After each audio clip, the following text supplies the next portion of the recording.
backtrack and sound like the Democrats, especially on the immigration issue.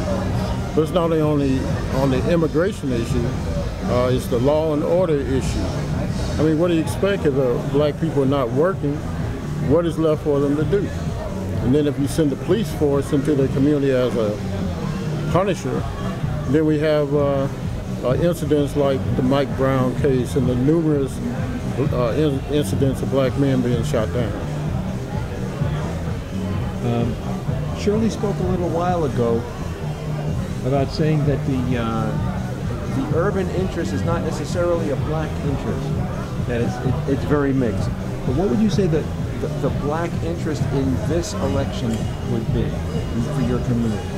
Well, the Republican Party, and they know the history, can stand behind the black community nationally, recognize us as the oldest citizens beside the white original citizens, and see us as fellow Americans who fought in the wars, who supported America through thick and thin, even when we weren't benefiting too well, through the Ku Klux Klan days and all the way through discrimination even up to today.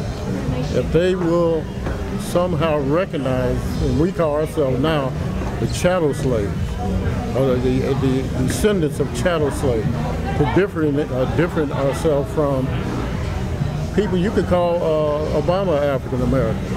He's a true African American. His parents are from Africa and from America. We were raised here on these grounds, bred here on the plantations, and we're the descendants of these people. Are you suggesting that Obama doesn't share the African American black experience because he was raised in Indonesia? Yeah, he has no idea about the black community. He only used the civil rights movement and the sentiments of the true sentiments of white Americans, black Americans who have fought over the years to say, let's end this racism. He has no clue to that, you know, so he comes in with programs that are totally destructive to the American society. But what about his time in Chicago and working with the Chicago community development? Well, he did, but he was born in I forgot where he was Kenya? born. Kenya. And he was raised in Hawaii, and he kind of all of a sudden popped up in politics. People like Jesse Jackson and other people who we know, whether we agree with them or not, we know that they're American. Obama has a little question mark about his Americanism, but we elected him, he's the president. We have to look at what his policies are doing for America. And the report card should say F right now. You'd give him a failing grade? I give him a failing grade. He's totally destroying the fiber of America. He wants to make it sound like we bring in a new America. Well, that new America is causing us complete chaos in our military, in our social structure, and again, the Hispanics we see are living better than the average American.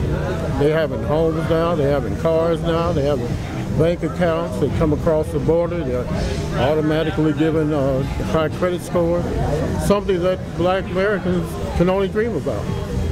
So they call them the dreamers, we're the real dreamers, you know. Is there a social pressure, a peer pressure within the black community about criticizing this administration?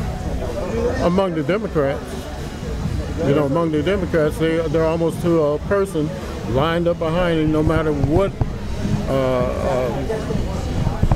outcome it is for the black community. They just sound like the same little cookie cutter person, you know, instead of being brave enough to turn around and see what's going on with their constituents. Maxine Waters is a friend of mine, but I give her F too. She doesn't really care about the community. She's an insider DC person now. So she's forgotten her roots.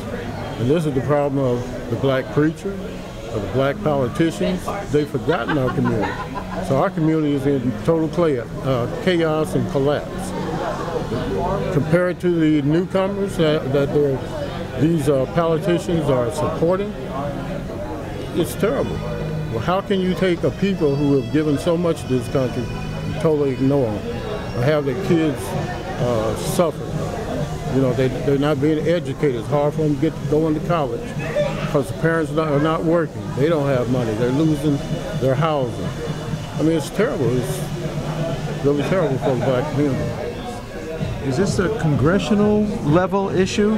It's nationwide, and it's happening too much in the big cities, the urban cities. But it affects all of us, you know, whether it's professional, whether it's a person in the ghetto. We're suffering the same. You know, a professional doctor as myself depends on my community. If my community is suffering, my business suffers. So there's no connect made with that. I mean, you make it sound like the black community has been hoodwinked. They have. And I voted for Obama twice. You know, with the hope they said that for the change. But the change, we didn't know the change was going to mean death to the black community and crippling of the American society.